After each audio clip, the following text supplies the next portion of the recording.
There's no kindergarten for LinkedIn so that you can learn how to act with others? There's no kindergarten. Nope. Okay, what is it? Now, I realize that most of the people here today have probably been on LinkedIn for some time. So, this is a great discussion for us to all have together, because after the algorithm updates of 2020 that happened in August, now here at the beginning of the year, LinkedIn has really been doing a lot of work in terms of clearing out fake accounts. So if you have a follower account that has been dropping, that all of a sudden one day you'll lose like 50 people off of your followers or whatever, that's why they're going out and they're clearing out fake accounts.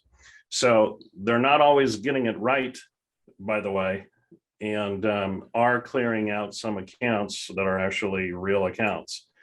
So that may be one of the things that happens to you if you see that, or if that happens, we'll talk about what you can do about it. So what is LinkedIn jail? LinkedIn jail is if you lose access to your account, you cannot log in. They will freeze it, and they will send you an email. When you cannot log in, they'll send you an email that you have been restricted, and you will have to reach out to LinkedIn Help to be able to get it reactivated if it's even possible. Another thing is that you can be restricted. They may not freeze your account, or they may not just disallow you from logging in, but they may prevent you from doing specific things like connecting with people. I've even had some people say that they haven't been able to post. So that's been a few and far between, but it's typically going to be restricted on things that you'll want to do basically on a daily basis, like looking at different people's profiles. So now, the other thing I'll say is there's a difference between LinkedIn jail and them restricting you or preventing you from logging onto the platform, and being ghosted, which happens as well. So there's a lot of times that they'll just more or less, I have had happen to me at the beginning of 2020. My account was ghosted by LinkedIn, and basically they were not showing my content up to any of my network. I'd post on a daily basis, and what I would usually get in terms of views and engagement just dropped down to zero. My account was not restricted. I could still connect, I could still log in, do all those things, but it wasn't showing to my network. So I had to reach out to them, try and figure out what the problem was. They eventually came back and told me that there was a problem with my account, but would not say what the problem was. So you can be ghosted as well. So, and by the way, the reason why I feel like I was ghosted back then was I was being critical of LinkedIn. So be careful of how you go about being critical of LinkedIn, because you can find yourself ghosted too. All right, so how do you know if you're in jail? You can be forced logged out, and then you will not be able to log back in like we discussed until a specific time passes. That specific time is not designated. They don't tell you. You're going to have to be logged out for a period of days. You just have to figure it out, basically. They'll just eventually turn it back on. It can be a day. It can be a period of 24 hours. It can be multiple days. If you are logged out completely, you will probably have to provide any kind of government ID directly to LinkedIn Help, and you will have to accept their terms of service if you violated it. So if it's just a matter of them verifying your account or thinking you're a fake account and you need to provide them with your ID and stuff, you can do that. One caveat to this too, there are occasions where your account can actually be stolen, which this is kind kind of another topic, but because, you know, if you face a time where you cannot log in and somebody has stolen your account, the way that that happens is if you don't have two-factor authentication, meaning you have your login and then you've put in your phone number.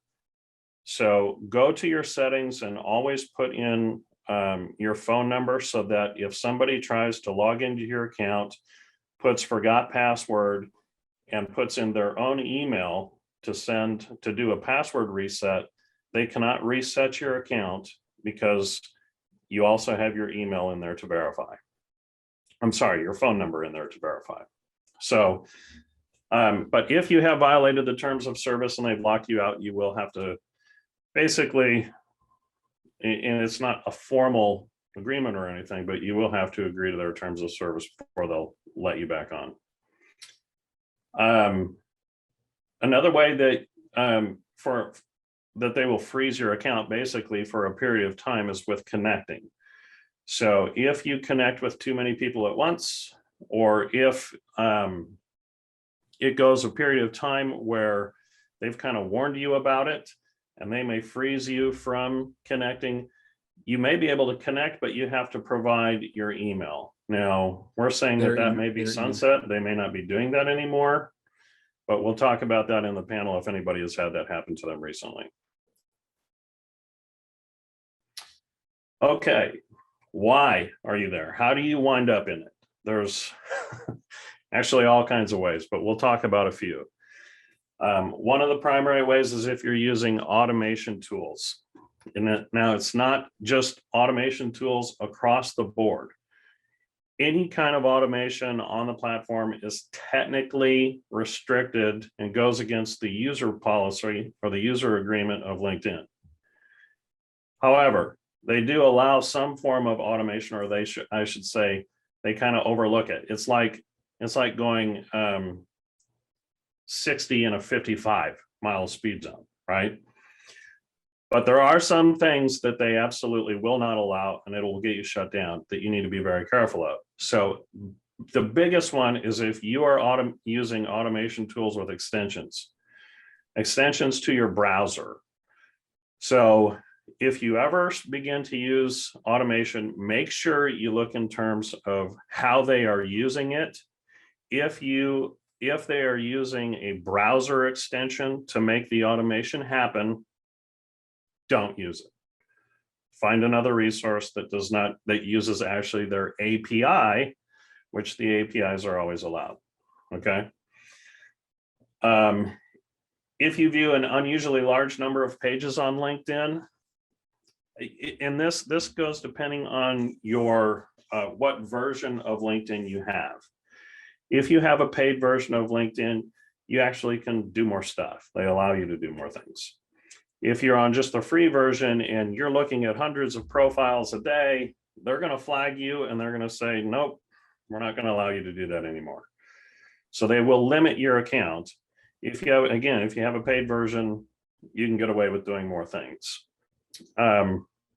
If you're posting prohibited content, now this one is sticky because prohibited content for one person is not prohibited content to another. Politically speaking, one person can get away with something where another person can't, and that's just the unfortunate thing about social media these days. So just be aware of, the political environment, what LinkedIn wants to see in terms of content and what they will approve. If you're going to post content out there that is divisive, if you would, be very careful with it, because all it takes is a few people to go and report you, and they will either freeze your account or kick you out. So, posting the prohibited content is a really kind of a broad topic and very nebulous that I know people who I know specifically of one guy who had over 200,000 followers. He posted good content that was just geared towards conversation, but it happened to be what a lot of people would consider politically charged content. And so he had a bunch of people report him, and then they shut him down. So it's, I always recommend, if you don't have to post that kind of content, keep it very vanilla, keep it very business centric, and you can have conversations on LinkedIn, but just understand that if you push the limit too far, they may freeze you. If you're using like icons and stuff in your name, this is one of those things where a lot of people do it and it gets let go, but then a lot of people get their account shut down. We do have one person that I know who was actually had their account blocked. They had to go to LinkedIn Help, say, I won't use an icon in my name anymore, sign, agree to the terms of service. It's actually part of the user agreement that you just use your first and last name and nothing else. So be careful with that. If they detect inappropriate or illegal activity, obviously you're going to get shut down. I don't think we have any problems with that with our group here, but don't do it. If you have a history of repetitive abusive behavior, if you're going out there slandering people, and this can be in comments too, not just with posts. If you're slandering people and you get reported, you're going to get shut down. This brings up the fact that you basically, well, that's on our next screen. I'm going to go through that. And then if they detect that your account may have been compromised or hacked, and we just talked about that. If somebody gets in your account and they're using your account for nefarious activities, they're going to shut it down. You're going to have to get it back anyway. So one of the primary ways to go, or things I have, I'll drop this in the chat. This is the link to the user agreement. They change it all the time. So just understand that, hit the highlights, kind of have a knowledge of what's in there and what you can and can't do. It's not anything you have to memorize or anything. For 99% of users, you may never have a problem with this. But then sometimes something may come up and all of a sudden you get it shut down. So what do you do when what can you do about it when it happens? The first thing is, if you want help, the easiest way to do it is to go to Twitter. And we were just talking about that at the beginning. They're very responsive on Twitter. In fact, for most companies, little tip, if you want to get customer service or something involved, from most companies, you go to Twitter. LinkedIn's happens to be at LinkedIn Help. You can also, they're very quick to respond on LinkedIn. They will open a ticket for you and they will research what's happening. You can also support chat in Sales Navigator. That's a new feature that they've enabled now, that if you have the paid version of which is Sales Navigator, they've changed the name of it now, but everybody knows it as Sales Navigator. You can, we said earlier before we got going, you can also tag LinkedIn Help in a comment and they will respond. But there's not a lot of help. And I will say that every time that I have reached out to LinkedIn Help, either on Twitter or tagged it or anything else, what you're dealing with is like the first layer.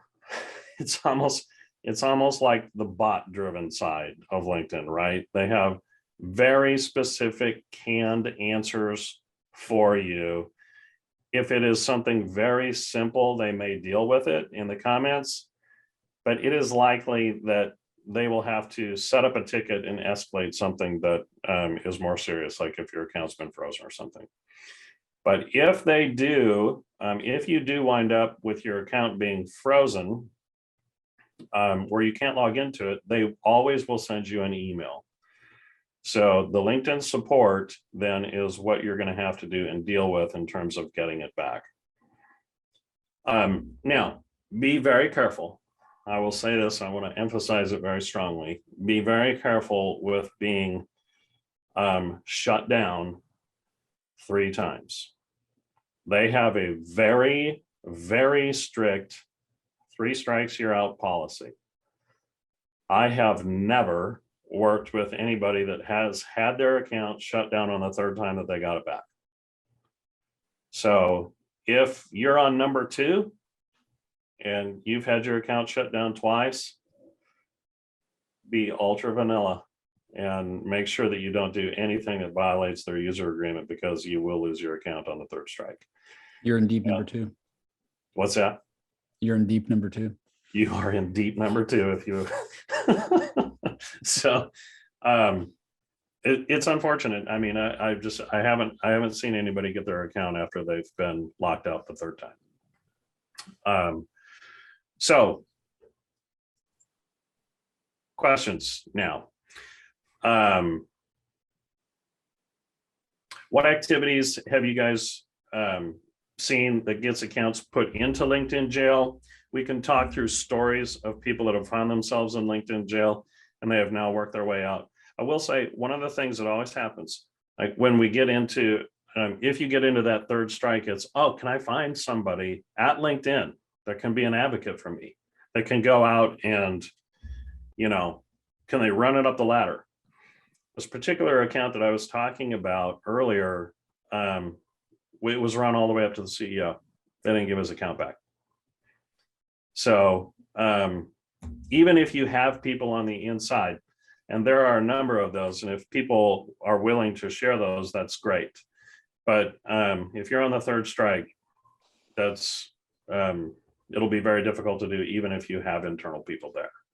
So what will happen, LinkedIn does have what they call community, they're not community organizers, but they're community respondents or whatever. And they're kind of like customer service people that they've set up that you can have lengthy conversations with them.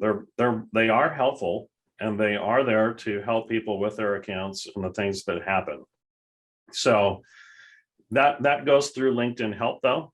And if you reach out to LinkedIn Help, you'll be assigned a person and you can have ongoing conversation with them and through the chat. So I'd highly encourage that. But I'll keep my share going and we can get into panel discussion now. So first question, what activities have you seen that's put accounts into LinkedIn jail? So really quick, panelists, now that we're moving into the panelist discussion, if we could, just for the sake of time, because there's a whole huge variety of stories that I'm sure we could get into, let's keep it like one use case only. So I just want to make sure that we use our time wisely. So if something gets brought up and is addressed as a use case for what happens to put someone in LinkedIn jail, just skip over it and let's move on to the next one so that we can get as many use cases as possible for everyone. Mm-hmm.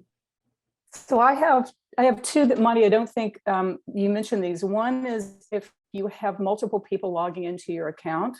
So if you've got somebody managing it for you, that gets a restriction, or can. Yes, and the other one is if you yourself are logging into multiple accounts. We saw that happen around US Thanksgiving in 2020, just a blanket restriction on that. So that's something to be careful about. Yes, thank you for bringing that up. That is very true. If you are logging into somebody else's account, obviously that's against the user agreement. But obviously there's a lot of people that work LinkedIn accounts for people. You have to make sure that you do that in the right way. Thanks for pointing that out. Mm-hmm. I had a couple weird things happen over the years. One was I was helping a friend of mine out, and we were needing to log into a new device, and his main email was his work email. And I'm not sure if they had like a server security settings or whatever, but whenever the PIN for the new device would come through on email, it was always like 30, 45 minutes later. And it has like a 5-minute expiration. So I was like, well, this is just stupid. We can't like get anything done. Like, let's just add a new email to your account that will be faster. And so we added another email to his account. And then as soon as we did that, it was like, boop, we think your account was hacked. And I was like, well, what the heck? And so what happened was the email had like a word variation that didn't look like his name. And so it was just an automatic thing where it was like, oh yeah, we think you probably got hacked. And so he was force logged out, and we could not log in until we took a picture of the front and back of his driver's license and then submitted that. And then he was able to get in like a day later. So just so you know, it's something as simple as just changing the email and it not looking like it's the same person can get you like the government ID thing. And that I've heard that happen a lot of times. So that was the one kind of funny thing where I just did not see that coming. And how long did it take you to get it back? I mean, we did the pictures just right then and there of his driver's license, and I'm pretty sure it was within 24 hours. Yeah. That's typically the time that I've seen with people with accounts too, to be able to get back online, is once you deal with it, fall on your sword or whatever it is, the first couple of times, it's within the next 24 hours that you can get your account back on. Does anybody have a story that they want to share in terms of either a client or themselves getting frozen, locked out, having your connections restricted, your account restricted in any way? Yeah, Monty, I got. So I was just going to say, I actually got into LinkedIn jail maybe 2-3 years ago. And I'd had actually just updated the password. So, you can go into your settings and sort of clear out if you've got any active sessions still on. And I noticed I had some active sessions, and one of them, so I closed them all down, but one of them said they was in America. So I closed all these active sessions. Obviously, I'm based in the UK, so that I wouldn't have had any session in America. So I quit all the sessions, changed my password, and the next day I was locked out of LinkedIn. And it took me a couple of days. And again, like you say, I had to go through Twitter to get it back. Weird. And I think that was, they just said, oh, it's security. They didn't. It was a very bland, vanilla, this is why kind of thing. Yeah. There's a lot of really bland, vanilla excuses that they give. Yes. But I do know that they're really cracking down on bot activity.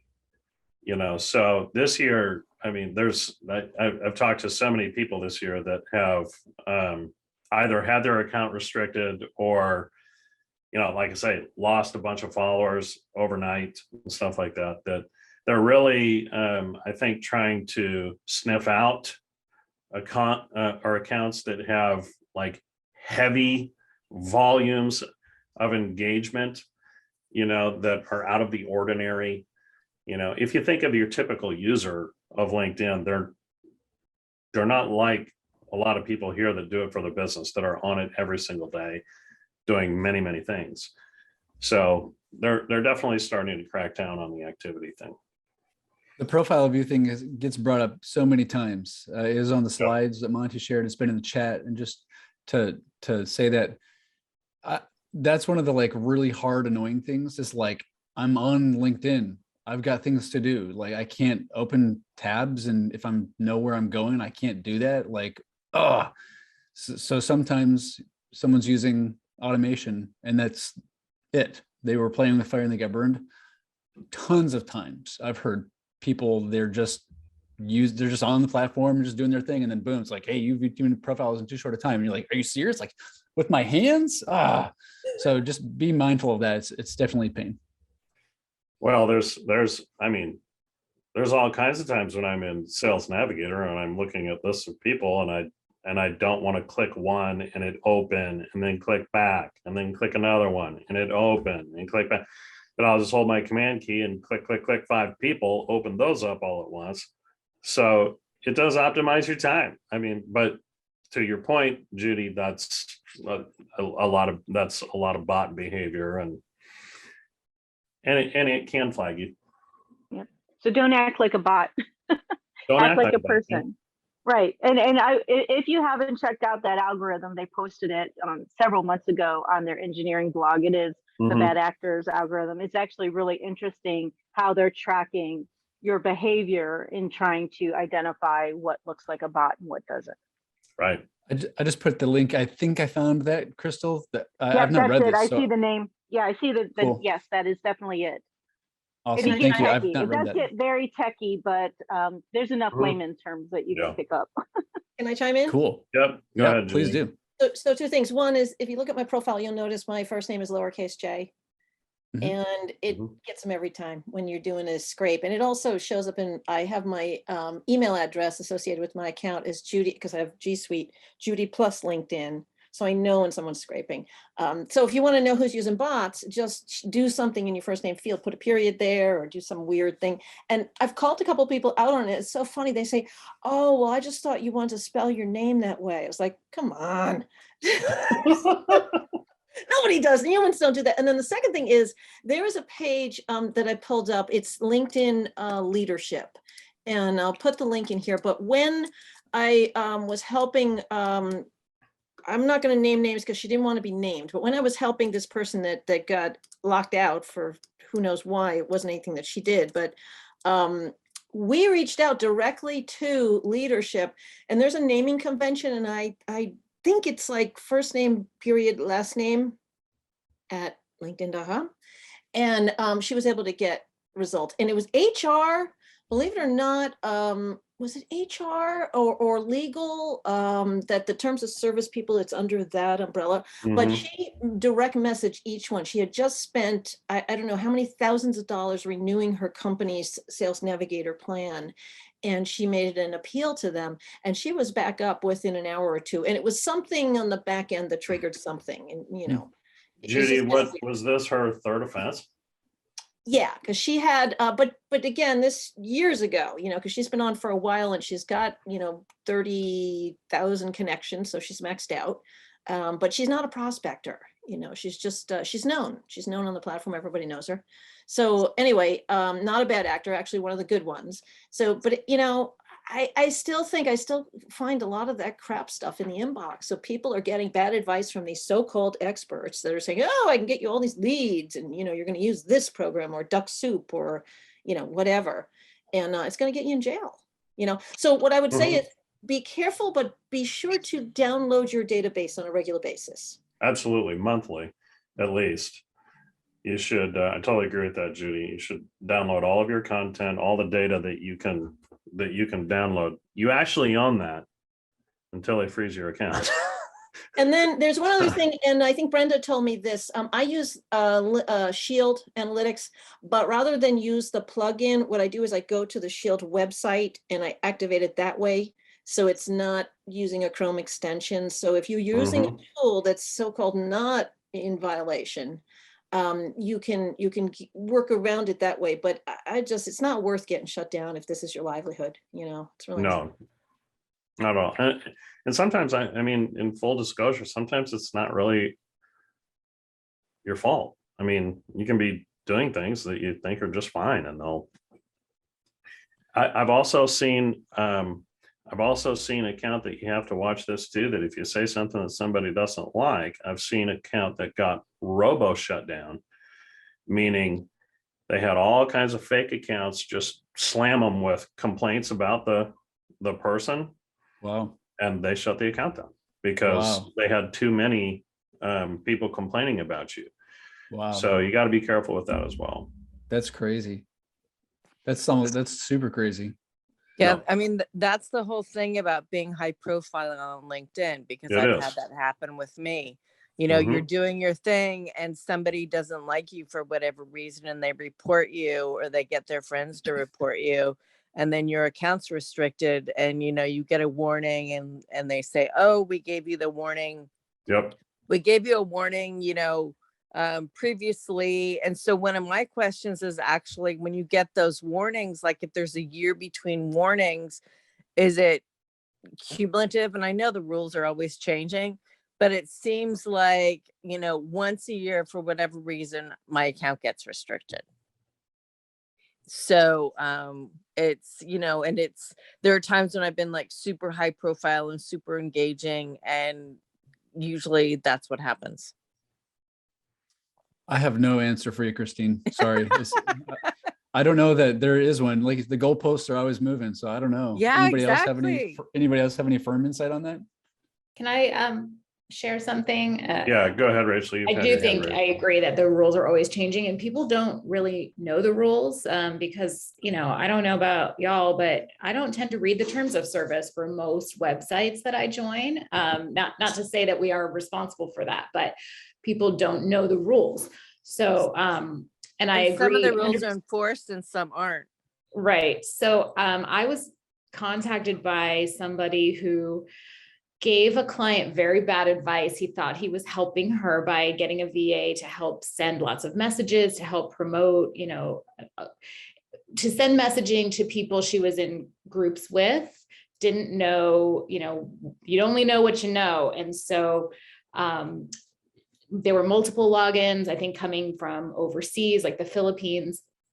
And this woman lost her account and it's been really, really, really hard. They contacted me to try to help recover it and sort of things fizzled out. But a lot of people don't know what that you shouldn't do this. And then there's those companies, and I use companies in quotes out there that say, oh, we're LinkedIn, we're cool with, like, LinkedIn's cool with us. You know,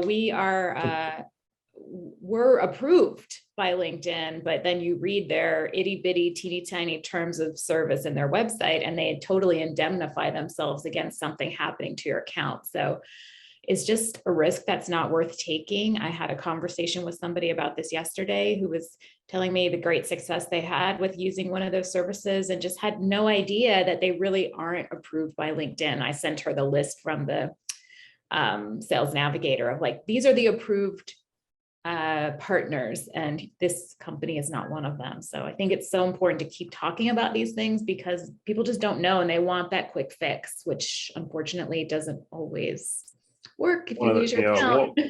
One of the quicker ways to get your account locked like that is to log in with your IP from Kansas City and then to have an IP login at the same time from the Philippines. Yeah. So, Exactly. you know, that's an easy one for LinkedIn. They can sniff that out from a mile away. So, Yeah, a couple of years ago, I was using a VA in El Salvador, and she was just sending invitations for me. That was it, and my account got restricted because of it. So I always tell my clients, you know, if you're gonna have somebody else like send invitations for you, just have someone do it in-house. You know, so at least there's that continuity there. It's also worth pointing out that sometimes LinkedIn will make a mistake. Do you remember probably 3 or 4 months ago, there was a ton of people. They went to log into their account in the morning, US time, and it was like, you're logged out. It's like this said, so I don't know if it was like suspicious activity or thinking you're doing whatever. And we're like, what? And you click it. You start working, like literally 30 seconds later, boom, you're logged out again. And then they're like, now you're logged out for like 24 hours or whatever it was. And everybody's like, what the heck? And so you can, you know, dig up the past on their Twitter support. They go, yeah, we made a mistake. Sorry, we're working on it. So sometimes that totally happens as well. And you just are an innocent bystander. So yeah, I mean, LinkedIn has a big history of hiccuping. And like having bizarre things, and like if one browser doesn't work, try another. It used to happen a lot. And you know, you can contact LinkedIn help on Twitter, and they don't you know, they have no idea. So that's why groups like this are important, because there's so many people who are using LinkedIn a lot that you can get an idea if it's down or if something's hiccuping. So I appreciate this venue. yeah, absolutely. I want to tell you one thing though, you know, it's all about building trust, right? As we meet people virtually and trust them. Somebody engaged with me, initially sent an invite. I knew it was a bot. So I called him out on it. It was fine. And I said, look, I'll connect, but no pitching. Okay. And he said, sure. And that was fine. And then all of a sudden I get this message and it says, hi, this is Phyllis, or I don't know, I'm making up a name, but this is Phyllis. And she's messaging for him. So at least she said she was in his inbox, but then she went on this whole spiel and sent me all these links and all this crap. And it's like, you know what? And I did a copy of what he said. Yeah, no pitching. And I put it back and I circled it and I said, trust broken.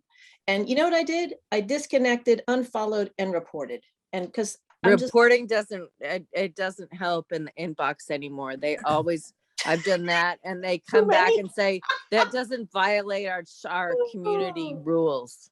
Oh, so I don't even do that anymore. Now, I will say though that if you are connecting with a large amount of people, and too many people click the I don't know this person, they'll freeze you. And just good to know. When people do that, remove and just unconnect with them. It's not worth it. And block them. Just get rid of them. Let's jump into open conversation for the rest of the group too. I know we've had a bunch of questions and stuff that have shown up in the chat. And Karen, you've been up there with your hand raised. Let's start with you. Thanks. Appreciate the venue. So this is very timely.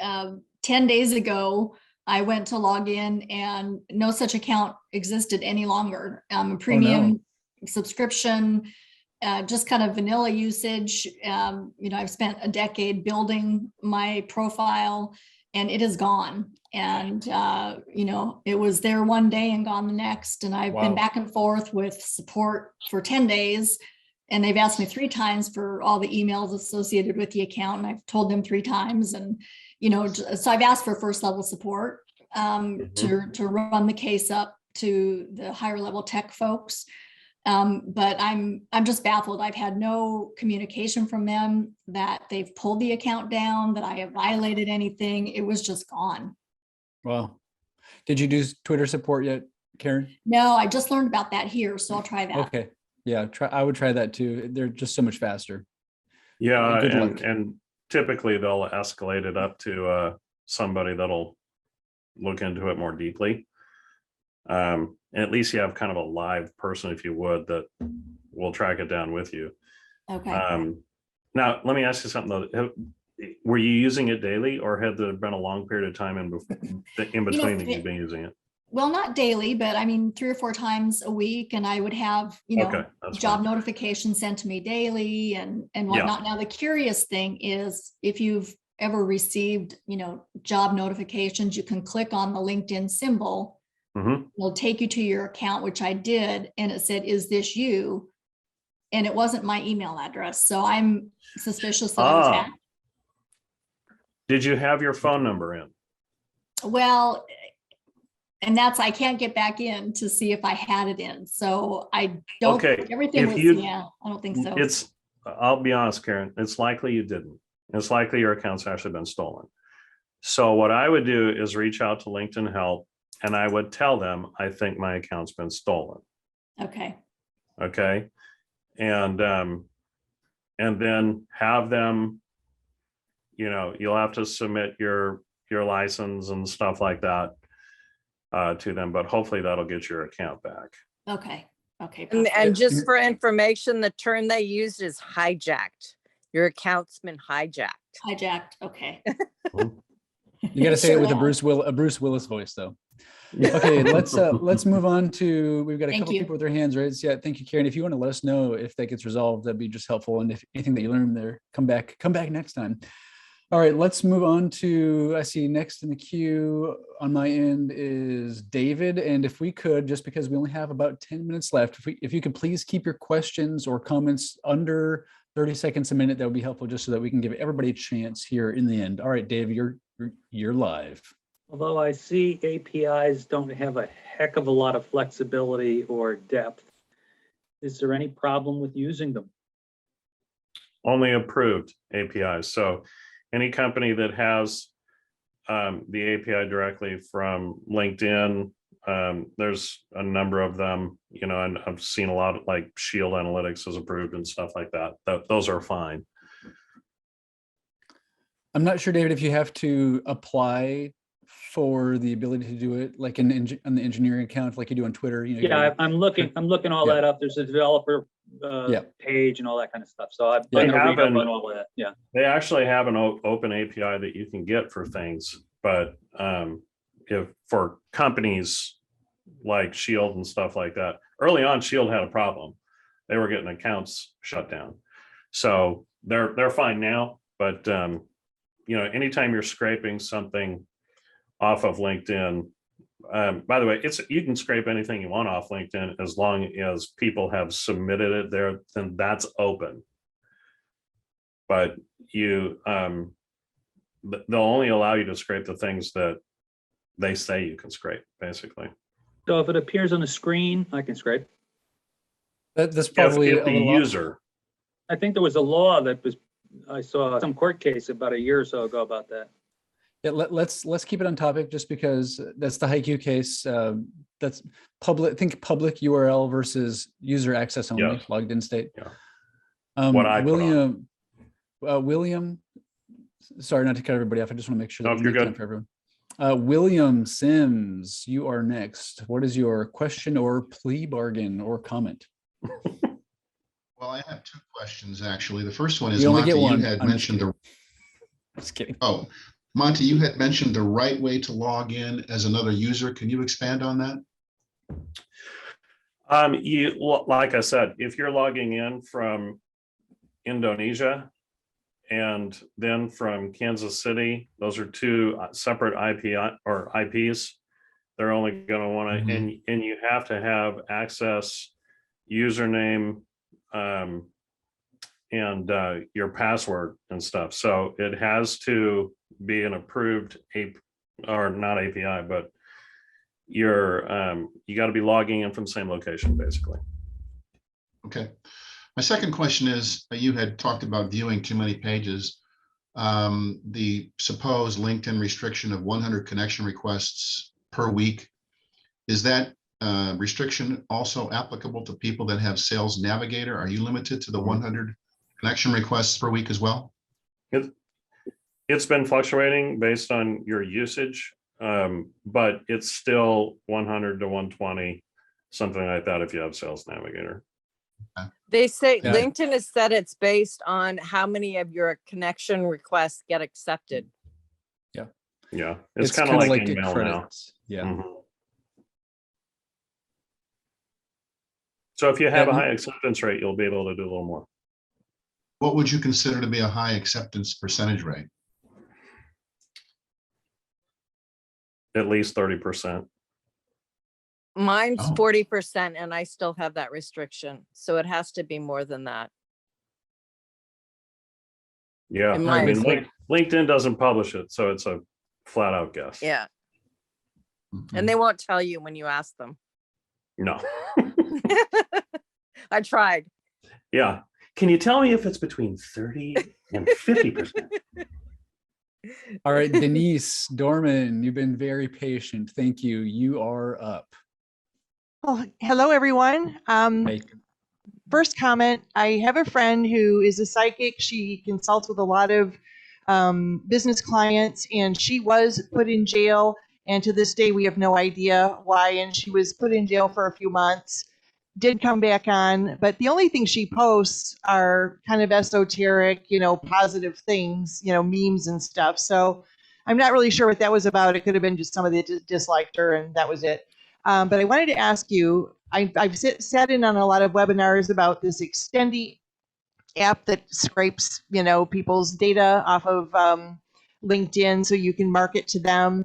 And then also I know, like you had mentioned, that Google Chrome apps don't necessarily or could, put you in jail. And I know there's a Crystal Nose app that I really like that is a Chrome app for LinkedIn. Is that one that would put you in jail if you used it? Those are my questions. Does Judy Hayes, I know you usually have that link of it. It'll tell you which Chrome extensions LinkedIn is looking for. I think it's like, it's kind of funny, right? Isn't there like an extension that tells you which extensions that LinkedIn is looking for? Does anybody know what that is off the top of their head? Oh, Judy might actually have had to leave. Judy Hayes. Yeah, Yeah, she did. I don't know the link, but I am familiar with Crystal Knows and how it works.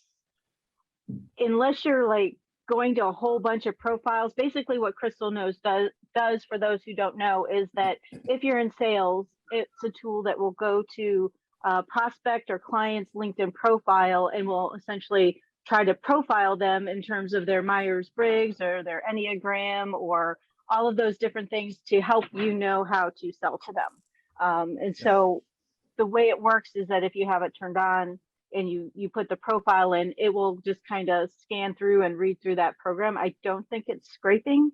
So yeah, so I think that one is pretty safe to use. I think it would just come down to more being how many of those profiles are you opening? How are you opening them? Are you opening every single one in a different tab and that type of thing? But I think it's probably not on the approved list, but I'm not even then, sure. Then even with the even with opening the tabs, it won't have anything to do with Crystal Knows. But I'm not sure that you can even open.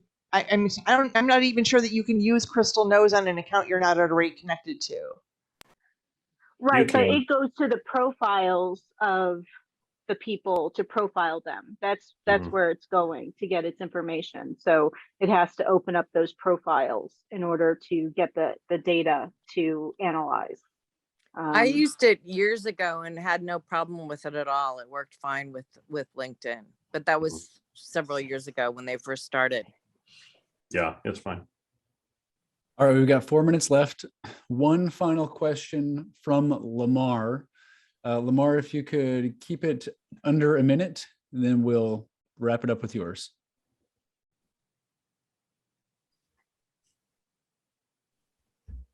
Yes, I'm probably the only person in this group, I think, that has been banned now from LinkedIn. But I wanted to thank this group because thanks to this group, I was able to get back on LinkedIn 2 of the 3 times that I was told I was permanently banned. Wow. And that was because I went to the Twitter LinkedIn help at LinkedIn help. And they helped me. I don't know how they got me back on. They had me fill out a form. And the next thing you know, I'm back on LinkedIn. But I never got any message from LinkedIn like welcome back or anything like that. But I wanted to find out if you guys know if it's even worth, once you've been banned from LinkedIn, to try to get reinstated. I mean, I've lost over a decade of information from even the LinkedIn groups that I created are gone.